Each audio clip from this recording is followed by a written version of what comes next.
जय हिंद दोस्तों आज हम यहाँ पर बात करेंगे एनटीपीसी मतलब रेलवे एनटीपीसी CBT2 एग्जाम के लिए। ठीक है, CBT2 एग्जाम के लिए यहाँ पर हम सिलेबस को लेके पूरी बात करेंगे, पूरे डिस्कस करेंगे सिलेबस को लेके और क्या क्या एग्जाम में आ सकता है, किन किन टॉपिक पे फोकस करना है, ये सारी चीजें हम यहाँ पर देखेंगे। तो यहाँ पर ये वीडियो आपके लिए बहुत इंपॉर्टेंट होगा, इसलिए क्योंकि आपने CBT1 निकाला है, ठीक है, क्लियर किया है। CBT2 के लिए आपको क्वालिफाई करना ही है, तब जाके जॉब मिल पाएगी। ठीक, उसके बाद भी कंप्यूटर टेस्ट होगा और किन किन के लिए कंप्यूटर टेस्ट होगा, किन के लिए नहीं होगा, ये भी बात करेंगे। ये भी किसी पर्टिकुलर एक वीडियो में बता दूंगा मैं। लेकिन यहाँ पर देख ले CBT2 RRB एनटीपीसी CBT2 का सिलेबस है। ठीक है, एक तरफ इंग्लिश में लिखा है, एक तरफ हिंदी में लिखा है। ठीक है, तो क्या क्या आएगा यहाँ पर, क्या कितने मार्क्स का रहेगा, ये आपके सामने बोर्ड पर लिखा हुआ है, तो इसको देख ले थोड़ा सा। सबसे फर्स्ट यहाँ पर लिखा है सेक्शन। ठीक है, सेक्शन मतलब कौन कौन से सेक्शन से आएगा, किस सब्जेक्ट से क्या आएगा, ठीक है, वो देखना है। तो यहाँ पर मैथ्स को ले लो, तो यहाँ से 35 मार्क्स का आएगा, मतलब 35 क्वेश्चन आएंगे किससे, मैथ्स से। और ये जो टॉपिक ऐसा टॉपिक है मैथ्स जिसमें आप 100% पूरा कंप्लीट मार्क्स पूरे कवर कर सकते हैं। ठीक है, मेरा CBT1 इसीलिए निकला क्योंकि मेरा मैथ्स स्ट्रॉन्ग था, अच्छा था। ठीक है, और रीजनिंग भी सही साथ था। जिनका मैथ्स बहुत अच्छा है उनका रीजनिंग भी सही साथ ही रहता है, कोई दिक्कत नहीं होती। ठीक है, और उस टाइम मैंने मैथ्स और रीजनिंग पे बहुत ज्यादा फोकस नहीं किया था और ना ही रीजनिंग को पढ़ा था मैंने कम्प्लीटली। ठीक है, उस टाइम मेरी एग्जाम थी MPPSC की, मैं पूरी तरीके से उसमें लगा हुआ था, लेकिन फिर भी मैथ्स और रीजनिंग पे कमांड होने की वजह से और मुझे ये पता था कि कौन कौन सा टॉपिक पढ़ना है जिससे एग्जाम निकलेगी। ठीक है, तो वो टॉपिक पर्टिकुलर मैंने केवल देख लिए थे, थोड़ा हल्का फुल्का, और एग्जाम दी थी। तो CBT1 क्लियर हुआ था, CBT1। ठीक है, तो इस तरीके से CBT2 के लिए भी वैसे ही तैयार करना है अपने आप को और वैसे ही पढ़ाई करना है, जिसे हम कहते हैं स्मार्ट वर्क। ठीक है, और आपने यदि से ये तरीका इस्तेमाल किया है कि कौन कौन सा टॉपिक पढ़ना है हमें और किस टॉपिक से कितने क्वेश्चन आ रहे हैं, यदि ये क्लियर कर लिया है और इसी के अकॉर्डिंग आप पढ़ाई करना चालू कर दिए, तो आपका CBT2 निकलेगा ही निकलेगा, कोई दिक्कत नहीं आएगी। बस एक ध्यान से यहाँ पे देख लें, एक बार इसको डिस्कस कर लें। ठीक है, तो मैथ्स में 35 प्रश्न आएंगे, 35 क्वेश्चन आएंगे और टोटल मार्क्स कितने हैं, तो 35 नंबर का ही रहेगा, एक क्वेश्चन 1 मार्क्स का रहेगा। ठीक है, तो इस तरीके से यहाँ पर मैथ्स 35 नंबर कवर करवाता है पूरा, और इसमें बहुत ही अच्छा मौका रहता है, कम मेहनत में बहुत ज्यादा अच्छे से नंबर कवर कर सकते हैं इसमें। ठीक है, अब फिर यहाँ पर मैथ्स का और थोड़ी सी यदि हम थोड़ा बात करें तो मैथ्स का एनटीपीसी के लिए और बाकी फिर जितनी जो भी SSC वगैरह जितनी एग्जाम होती है, तो उनके हिसाब से सारा पूरे वीडियो मैथ्स के कंप्लीटली आपको स्टडीराज 25 चैनल पर मिल जाएंगे। और एनटीपीसी के लिए मैथ्स की पूरी कंप्लीट तैयारी आपको हो जाएगी। और अभी फिर से भी मैथ्स के लिए स्टार्ट कर रहे हैं, मैथ्स की क्लास स्टार्ट हो जाएगी कल से, और रीजनिंग की भी होगी, और साथ में कौन कौन से GS या GA से कौन कौन से टॉपिक आएंगे वो भी देखेंगे। ठीक है, तो इस तरीके से मैथ्स पूरी तरीके से पढ़ सकते हैं, और उसमें भी आपको एकदम फ्री ऑफ कॉस्ट पूरा सारा मटेरियल अवेलेबल होगा। ठीक है, और फिर यहाँ पे देखो सेकंड नंबर पे जनरल इंटेलिजेंस एंड रीजनिंग। ठीक है, जनरल इंटेलिजेंस एंड रीजनिंग मतलब ये सीधे बोलो तो तर्क शक्ति के ऊपर काम करने का जरूरत है। ठीक है, तो रीजनिंग से कितने क्वेश्चन आएंगे, तो यहाँ पर ये आएंगे 35 प्रश्न। ठीक है, कितने आए हैं, तो ये आएंगे 35 प्रश्न, और कितने मार्क्स के रहेंगे, तो 35 मार्क्स के ही रहेंगे। ठीक है, तो इस तरीके से मैथ्स और रीजनिंग से दोनों का मिला के 35 70 मार्क्स का पूरा कंप्लीट होता है, जो कि बहुत सिंपल तरीके से आप बहुत आसानी से कवर कर सकते हैं। और यदि आपको ऐसा लगता है कि थोड़ा सा कठिन है मैथ्स और रीजनिंग, तो फिर आप इसी चैनल पर आपको कंटिन्यू वीडियो मिलता रहेगा, और उससे पहले भी वीडियो इस पर बने हुए हैं, काफी प्रतिशत वगैरह है, प्रॉफिट एंड लॉस है, टाइम एंड वर्क है, ट्रेंड है, ये सारे एनटीपीसी CBT2 में आने वाले टॉपिक है, और ये कम्प्लीटली इस चैनल पे आपको मिल जाएंगे। ठीक, और अब यहाँ पे फिर बात करते हैं ये जनरल अवेयरनेस की। ठीक है, जनरल अवेयरनेस ये जिसे हम GA बोलो। अब यहाँ पर देखो, ये जनरल अवेयरनेस सुन करके स्टूडेंट को कंफ्यूजन होता है कि ये क्या है। जीके का नाम सुना है जनरल नॉलेज का, ठीक है, या GS का, लेकिन GA तो ये इसमें ज्यादा कंफ्यूज कुछ भी नहीं होना है। जीके बोलो जीके जो पढ़ते हैं वही जनरल अवेयरनेस में भी आएगा, ठीक है। बस थोड़ा सा अपडेट जो वर्जन होगा या फिर कुछ चीजें ऐसी रहती है जिसको अपडेट करना होता है, तो वो अपडेशन यदि होता है तो उसमें जनरल अवेयरनेस के अंतर्गत वो आ जाता है, ठीक है। बाकी टोटली बोलो तो वो जीके ही है। और हर एक सब्जेक्ट का, जैसे जियोग्राफी ले लो, उसके बाद में पॉलिटी ले लो, उसके बाद में इकोनॉमी ले लो, ठीक है। इन सब्जेक्ट को आपको कवर करना है और सबसे ज्यादा जो इम्पोर्टेंट आपको कवर करने वाली चीज है वो हो कंप्यूटर, ठीक है। तो कंप्यूटर को एक पतली सी बुक लेना है, बहुत ज्यादा वीडियो पे इधर उधर नहीं देखना है, आपको पतली सी बुक लेना है और बुक से पूरा कंप्लीट करना है। बुक से कंप्लीट करने के बाद में फिर आपको जितना ज्यादा हो सके क्वेश्चन को लगाना है, टेस्ट को जितना ज्यादा हो सके लगाए, मॉक टेस्ट, और उसी से ही आपकी एग्जाम निकलेगी, ठीक है। ये प्रैक्टिकली बता रहा हूँ, जैसे कि ये प्रैक्टिकली हम किया है इसलिए आपको बता रहा हूँ। अब तो जनरल अवेयरनेस इसके कितने आएंगे, तो इसके 50 क्वेश्चन आएंगे, मतलब सबसे ज्यादा इसी सेक्शन से आपको प्रश्न मिलने वाले हैं, ठीक है, जनरल अवेयरनेस के। और इसके मार्क्स कितने होंगे, तो 50 मार्क्स ही रहेंगे, ठीक। तो इस तरीके से यहाँ पे टोटल नंबर ऑफ क्वेश्चन की बात करें तो 120 क्वेश्चन होंगे, मतलब 120 प्रश्न आपको मिलेंगे। नॉर्मली किसी भी एग्जाम में 100 प्रश्न होते हैं, लेकिन यहाँ पर आपको 120 प्रश्न मिले।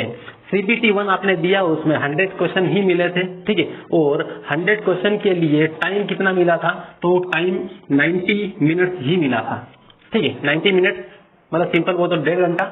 तो इस तरीके से यहाँ पे 90 मिनट, उसमें 100 क्वेश्चन अपन ने किए थे कंप्लीट और CBT 1 क्वालिफाई किया था। लेकिन अब यहाँ पर है 120 क्वेश्चन, ठीक है। कितने प्रश्न है, 120 प्रश्न। तो 120 प्रश्न है यहाँ पर क्वेश्चन है और टाइम वही है। इसका मतलब ये है कि 20 प्रश्न को और कंप्लीट करने के लिए आपको अपनी स्पीड को इंक्रीज करना पड़ेगा, स्पीड को बढ़ाना पड़ेगा।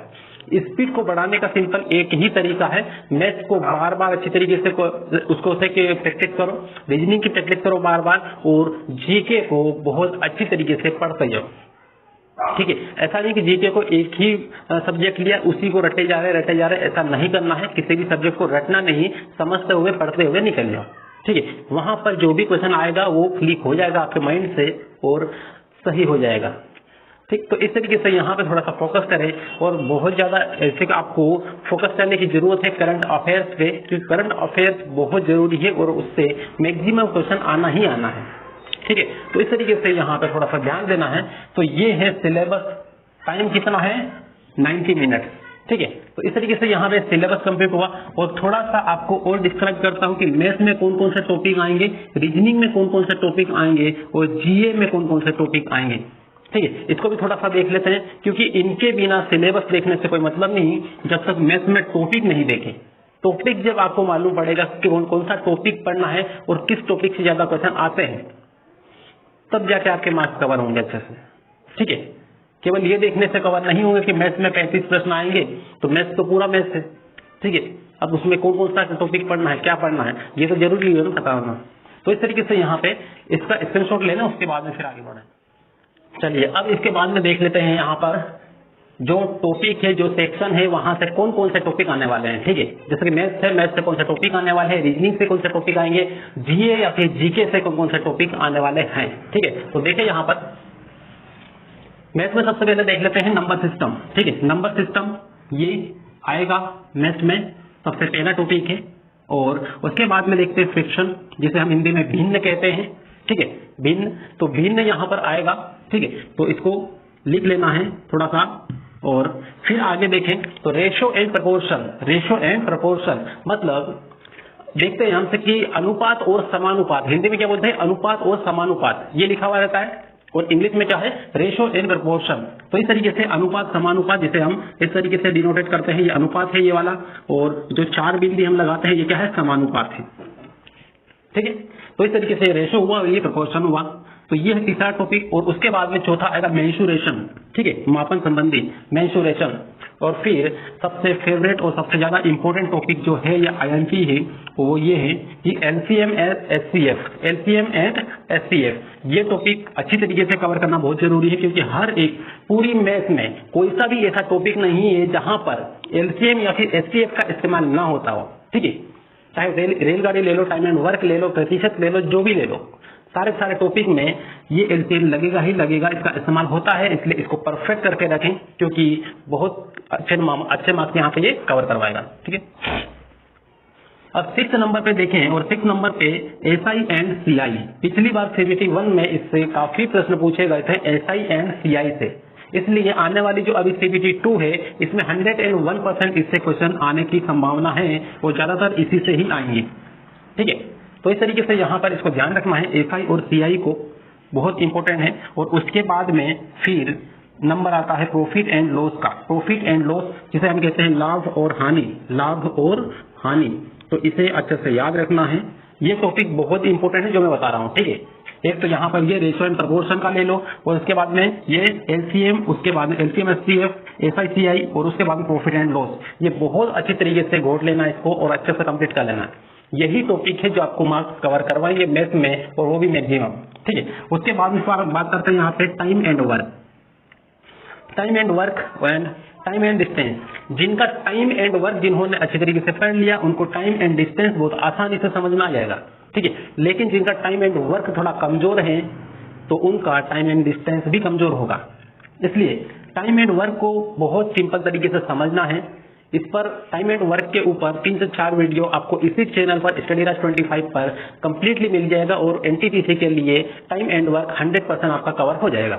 ठीक है, उसके बाद में बात करते हैं प्रतिशत। तो प्रतिशत ऐसा टॉपिक है जो पिछली बार भी आया था और अभी भी आएगा। ठीक है, यहाँ पर मैंने नहीं लिखा है लेकिन अलग से ऐड कर लेना प्रतिशत, केवल मैं प्रतिशत बता रहा हूँ। ठीक है, यहाँ पे ये प्रतिशत, तो ये प्रतिशत वाला जो टॉपिक है इसको अच्छी तरीके से कवर करना है और पढ़ना है। ठीक है, तो ये हुआ। अब इसके बाद में क्योंकि यहाँ पर ये प्रतिशत आप पढ़ोगे तो ये प्रतिशत ये भी अधिकतर टॉपिक में काम आता है। जैसे एलसीएम एचसीएफ काम आता है वैसे प्रतिशत भी अधिकतर टॉपिक में आपको काम आएगा ही आएगा। ठीक है, उसके बाद में फिर आते हैं यहाँ पर आगे और यहाँ पर ट्रिग्नोमेट्री और जियोमेट्री। ये बहुत इंपॉर्टेंट टॉपिक है क्योंकि अलग से है ये। ठीक, ट्रिग्नोमेट्री एंड जियोमेट्री इनको बहुत अच्छे से कंप्लीट करना है क्योंकि ये दोनों ही बहुत सिंपल है। लगता बहुत कठिन है, जो सही तरीके से समझ के नहीं पढ़ते हैं उनके लिए बहुत कठिन लगता है, लेकिन आपको मैं विश्वास दिलाता हूं कि बहुत सरल है, बहुत सिंपल है। ठीक है, और ये मैं आपको कितना सिंपल तरीके से बताऊंगा वो आगे वीडियो में आपको देखने को मिल जाएगा। ठीक है, और उसके लिए आपको क्या करना है, यदि आप चैनल पर फर्स्ट बार आए हैं चैनल को सब्सक्राइब जरूर कर लें, बेल आइकन जरूर दबा लें ताकि आपको हर एक टॉपिक पर वीडियो कंप्लीटली मिले और एनटीपीसी CBT 2 कंप्लीटली आसानी से निकल जाए। ठीक है, तो इस तरीके से यहाँ पर ये हुआ मैथ्स का पूरा पोर्शन और उसके बाद में पोर्शन देखते हैं रीजनिंग का। रीजनिंग मैथ अच्छी तरीके से कर लिया, रीजनिंग बहुत सिंपल है, बहुत सिंपल है। ठीक है, अब यहाँ पे इसमें सबसे पहले नंबर पे जो आता है वो है एनोलॉजी। क्या है वो? एनोलॉजी। एनोलॉजी के बाद में आता है फिर यहाँ पर कोडिंग डिकोडिंग। कोडिंग डिकोडिंग बहुत इंपॉर्टेंट है और पिछली बार काफी प्रश्न इससे पूछे गए थे। ठीक है, कोडिंग डिकोडिंग से, इसलिए इसको मोस्ट IMP लगा लेना या फिर 3 स्टार लगा के रख लेना। ठीक है, बहुत अच्छे से कर लेना, एक एक क्वेश्चन पूरा इसको घोट मारना ताकि इससे जुड़े हुए जितने भी क्वेश्चन आते हैं किसी भी प्रकार से एक नंबर भी ना कट पाए। ठीक है, क्योंकि यही कवर करवाएगा नंबर। अब इसके बाद में फिर देखिए मैथमेटिकल ऑपरेशन। ठीक है, मैथमेटिकल ऑपरेशन ये भी इंपॉर्टेंट है और हालांकि इससे एक आध क्वेश्चन ही आता है लेकिन ज्यादा नहीं आता, लेकिन फिर भी इसको पढ़ लें क्योंकि बहुत ज्यादा कठिन नहीं है, ज्यादा टाइम इन्वेस्ट नहीं करना है इसमें। सिंपल तरीके से 1 घंटा आप बैठोगे, आधा 1 घंटा तो इसको कवर कर लोगे, बहुत ज्यादा मगजमारी वाला काम नहीं है। उसके बाद में रिलेशनशिप, जिससे क्वेश्चन आते ही आते हैं और बहुत इंपॉर्टेंट है, चाहे एनटीपीसी की बात करो या फिर पुलिस की बात करो, किसी भी एग्जाम की बात करो, रिलेशन से जुड़े हुए रिलेशनशिप या फिर जिसे हम बोले रिश्तेदारी, या जिसको से कि हम नॉर्मली बोलते हैं कि रक्त संबंध वगैरह हम पढ़ते हैं कि ये उसका रिश्तेदार है, ये उसका रिश्तेदार, इस तरीके से पढ़ते हैं पूरा। या फोटो को लेके बात करते हैं, कोई इंसान फोटो पे से कोई लगा हुआ है, ठीक है, फोटो लगा हुआ है दीवार पर और एक दूसरा व्यक्ति एक तीसरे व्यक्ति से कह रहा है कि ये व्यक्ति उसका ये लगता है तो आपका क्या लगता है। ठीक है, तो इस तरीके से ये रिलेशन है जो कि काफी इंपॉर्टेंट है और बहुत सरल भी है, थोड़ा सा दिमाग लगाने की जरूरत है, बहुत सरल है ये। ठीक है, ये भी हम पढ़ लेंगे, कोई दिक्कत नहीं है, कंप्लीट कर लेंगे। उसके बाद में यहाँ पर ये टॉपिक को थोड़ा सा ध्यान रखना है, similarities and differences. Similarities and differences. ठीक, मतलब यहाँ पर ये है कि सिमिलरिटी मतलब से कि ऐसा कोई क्वेश्चन बनाएंगे जिसमें 3 चीजें, ठीक है, 3 चीजें एकदम सिमिलर होगी, मतलब एक समान होगी और चौथी चीज अलग होगी, तो अलग वाला को आपको आंसर लगाना है। ठीक है, तो इस तरीके से यहाँ पर ये टॉपिक है। और फिर आता है पजल। पजल जिसमें थोड़ा सा दिक्कत वाली बात है और टाइम भी काफी स्पेंड करना पड़ता है पजल में, ठीक है। पजल उतना आसान नहीं है, ठीक है। पजल के लिए आपको मैं एक ही रिक्वेस्ट करूंगा कि जितने भी टॉपिक इसमें दिए हैं रीजनिंग में, वो सारे के सारे पूरे कंप्लीट करने के बाद में पजल को पढ़े आज लास्ट में और आराम से, ठीक है। क्योंकि पूरे कंप्लीट करने के बाद फिर इसको पढ़ोगे तो आपके माइंड से वो हेडेक हट जाएगा कि नहीं, रीजनिंग का हम तो काफी तो 99% पूरा कंप्लीट कर ही लिया है, पजल ही बाकी है, ठीक है, कर लेंगे, कोई दिक्कत नहीं है। पजल ऐसी चीज है जिसमें मान लो से कि पूरी तरीके से सही हुआ तो 3 से 4% सीधे सही करवाती है, और यदि जरा सी मिस्टेक हुई तो 3 से 4% सीधे गलत भी करवाती है, ठीक है। और काफी मगजमारी करनी पड़ती है इसमें, लेकिन थोड़ा सा प्रैक्टिस करें इसकी तो ये भी आसान हो जाएगा, ठीक। तो इस तरीके से यहाँ पर था रीजनिंग, और रीजनिंग में आगे देखें तो वेन डायग्राम जो कि काफी इंपॉर्टेंट है, उसको समझ लेना है एक बार तो बहुत काम आएगा, ठीक। उसके बाद डिसीजन मेकिंग से क्वेश्चन आते हैं, ठीक, इसको कर लेना है अच्छे से। और स्टेटमेंट कंक्लूजन, स्टेटमेंट जैसे अपन बोलते हैं ना कथन और कारण वाला कोई सी भी ऐसी एग्जाम नहीं होगी जिसमें कथन कारण वाले क्वेश्चन ना आए हो, ठीक है। पिछली बार CBT 1 में आपने देखा होगा, इसमें कथन और कारण वाला काफी प्रश्न पूछे गए थे, ठीक है। तो CBT 2 में तो 100% आना ही आना है, तो यहाँ पर इसको बहुत मोस्ट IMP लगा के रख लेना, ठीक है, मोस्ट IMP कथन और कारण वाला टॉपिक, ठीक। तो इस तरीके से ये टॉपिक मैंने यहाँ पे वो टॉपिक लिखे हैं जहां से ज्यादा क्वेश्चन आते हैं, और यही आपके मैक्सिमम मार्क्स कवर करवाएंगे, ठीक है। बाकी 2-3 टॉपिक और भी है लेकिन उतना खास नहीं, ठीक है, तो इनको देखना है। तो इस तरीके से चीजों को थोड़ा सा लिमिटेड करना है, पढ़ने की चीजें थोड़ा सा लिमिटेड करना है, बहुत ज्यादा चीजें इकट्ठी नहीं करना है, लिमिटेड चीजें पढ़े, अच्छी तरीके से पढ़ लें, ठीक है। बोलते हैं ना कम खाओ लेकिन अच्छा खाओ, तो पेट सही रहेगा, डाइजेशन सिस्टम सही काम करेगा। अदरवाइज अन्न खा रहे हैं लेकिन चीजें सही नहीं है तो पेट खराब हो जाएगा और आपका स्वास्थ्य खराब होगा। इस तरीके से CBT 2 निकालने के लिए सिस्टमेटिक कम पढ़ें, अच्छी तरीके से पढ़ें और ज्यादा से ज्यादा मार्क्स कवर करें, ठीक है। अब आते हैं 50 मार्क्स का जो 50 नंबर पूरे कवर करवाएगा, ठीक है। इसमें सारे ये सब्जेक्ट पूरे आ जाते हैं, काफी बड़ा सिलेबस है, लेकिन आपको यहाँ पर ये बता दूं कि इसमें पढ़ना क्या क्या है, किस पर ज्यादा फोकस करना है, ठीक है। तो यहाँ पर हिस्ट्री की बात करें तो हिस्ट्री में कौन सी हिस्ट्री 3 अलग अलग है, ठीक है। प्राचीन काल की हिस्ट्री, उसके बाद मध्यकालीन हिस्ट्री, उसके बाद आधुनिक हिस्ट्री, ठीक है, आधुनिक इतिहास। तो इस तरीके से ये है। तो यहाँ पर थोड़ा सा आप देखें तो जो मध्यकालीन इतिहास है उसको थोड़ा सा ध्यान से पढ़ लें, रिसेंट ही पढ़ लें, काफी है। और जो प्राचीन इतिहास है ये भी लिमिटेड ही, बहुत ज्यादा नहीं है, इसको भी लिसन अच्छे तरीके से रट मार अच्छे से पढ़ ले, लिसन में बहुत ज्यादा नहीं है, ठीक है। एक लिसन कॉमन वाली सामान्य ज्ञान वाली, उसको अच्छे तरीके से कवर कर ले, आपकी हिस्ट्री कवर हो जाएगी, ठीक। तो इस तरीके से यहाँ पे चीजों को पढ़ें। और ज्योग्राफी को, इसको भी थोड़ा सा ध्यान दें। ज्योग्राफी में क्या करना है, जितने भी ऐसे स्थान हैं जो विश्व विरासत की सूची में शामिल किए गए हैं या फिर यूनेस्को द्वारा उनको मान्यता दी गई है, इस तरीके से जो विश्व विरासत स्थल हैं या जो काफी फेमस पर्यटन स्थल है उनको सबसे पहले फोकस करें, ठीक है। उसके बाद में जितनी नदियां हैं, नदियों को अच्छे से फोकस करें, और फिर जितने भी ये हैं महाद्वीप है, महाद्वीप को देख लें और उस महाद्वीप की विशेषताओं को थोड़ा सा देख लें, ठीक है। ये तो इस तरीके से यहाँ पे चीजें काफी अच्छे तरीके से कवर करना है, बस समझना है। और ज्योग्राफी केवल समझने वाला सब्जेक्ट है, आप इसको रट नहीं सकते हो, राइट। और ज्योग्राफी के काफी क्वेश्चन मैंने कवर करवाए भी है, काफी से की टॉपिक हमने पढ़े हैं, इसी चैनल पर है, तो आप देख सकते हैं। और हाँ, सबसे ज्यादा इंपॉर्टेंट जो सब्जेक्ट है वो है साइंस, लेकिन मैं साइंस यहाँ पर लिखा नहीं है, ठीक। तो साइंस